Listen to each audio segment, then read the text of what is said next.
Penguin Audio presents Dead Watch by John Sandford, read by Richard Ferrone. Chapter 1. Despite the mist, she spent an hour working Chica and working herself, and she smelled of it, mare sweat and woman sweat with a tingle of Chanel No. 5. They'd turned down the trail from the South 40, easing along, and she could feel the mare's heart beating through her knees and thighs. The mist hadn't felt cold when they were jumping, but now they were cooling off, and her cheeks and forehead were pink, and her knuckles were raw. A shower, she thought, would be nice, along with a hot sandwich and a cup of soup. They'd just crossed the fence. She turned in the saddle to watch the gate relatch behind them, and saw the face in the tree line. There was no question that it was a face, and in a blink it was gone, dissolving in the trees. She turned away from it casually, tried to capture an after-image in her mind. A pale oval, truncated at top and bottom, with a dark trapezoid beneath the oval. The face of a man who'd been watching her through binoculars, she realized. The dark shape, the trapezoid, had been arms joined at the binoculars in a camouflage jacket. A thrill of fear ran up her spine. They might be coming for her.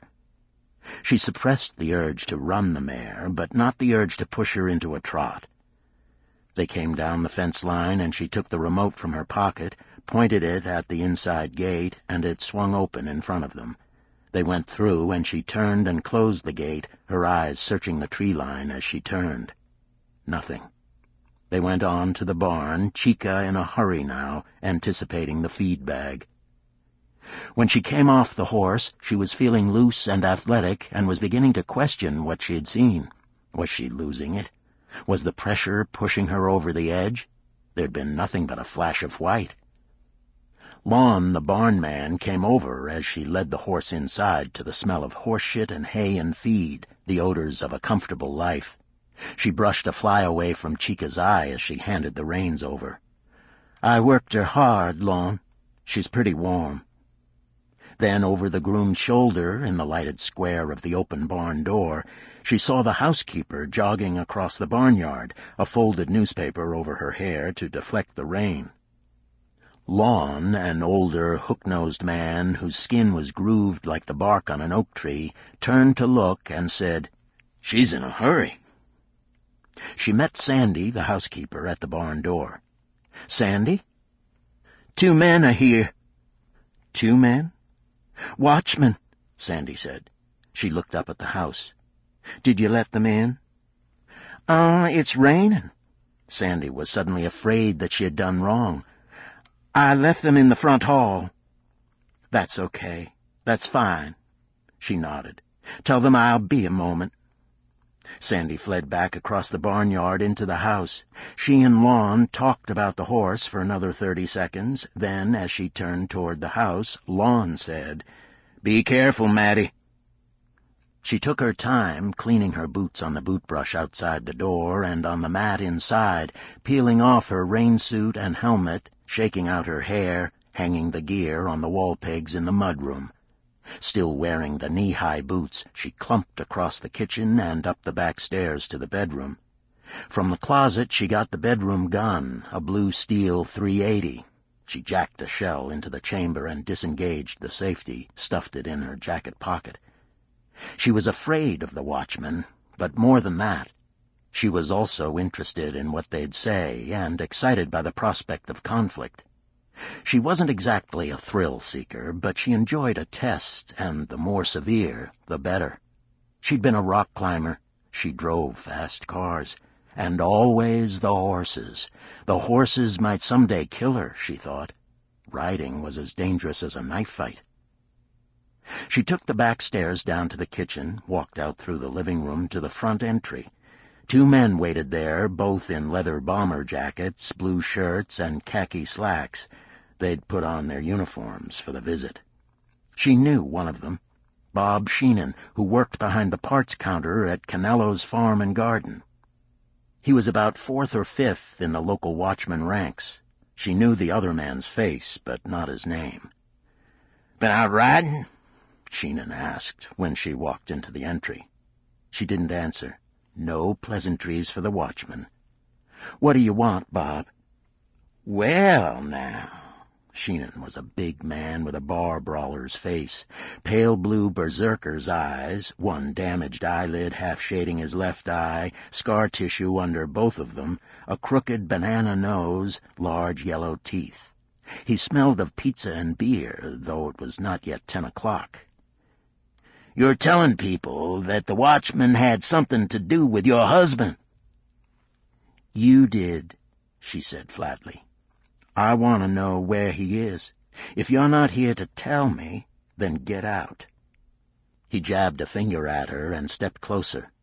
"We had nothing to do with your husband. If you keep talking that way, we will take you to court." She squared off to him. "Or beat me up?" "We don't do that." "Bullshit. What about that Mexican kid 2 weeks ago? You broke his cheekbones." "He was attempting to escape," the second man said. "You're not the police," she snapped. "You're supposed to be old Boy Scouts. What were you doing capturing him, huh?" Sheenan and the second man looked at each other for a second, confused. Then Sheenan pulled himself back. "I don't care about the Mexican. That's got nothing to do with this." She bared her teeth. "Is this coming from Goodman? Or is this just some moronic crap you made up on your own?" "This is not crap, missus." His eyes widened and his shoulders tensed as if he were about to strike at her. "You are tearing down our good name. I don't know what your husband is up to or where he's gone, but we will find out. In the meantime, you shut your fucking mouth." "I'm not going to shut my mouth," she snarled at him. "I'll tell you something, Bob. You better be here on Goodman's orders, because you're going to need as much backup as you can get. If you came here on your own hook, I'll have your balls by midnight. Now, are you going to get out, or do I call the sheriff?" Sheenan shuffled a half-step forward, looming, not worried at the threat. The security cameras were on. All of this was on tape. She refused to move back, but slipped her right hand into the pocket of the jean jacket, touched the cold steel of the .380. "Something's going on here," Sheenan hissed, jabbing the finger again, but not touching her. "We're going to find out what it is. In the meantime, you stick close to the house, missus. We don't want something to happen to you, too." Then he laughed and turned and walked out. The other man held the door and, before pulling it closed behind him, said, "We're watching." She exhaled, walked into the library out of range of the security cameras, took the pistol out of her pocket with a shaking hand, and engaged the safety.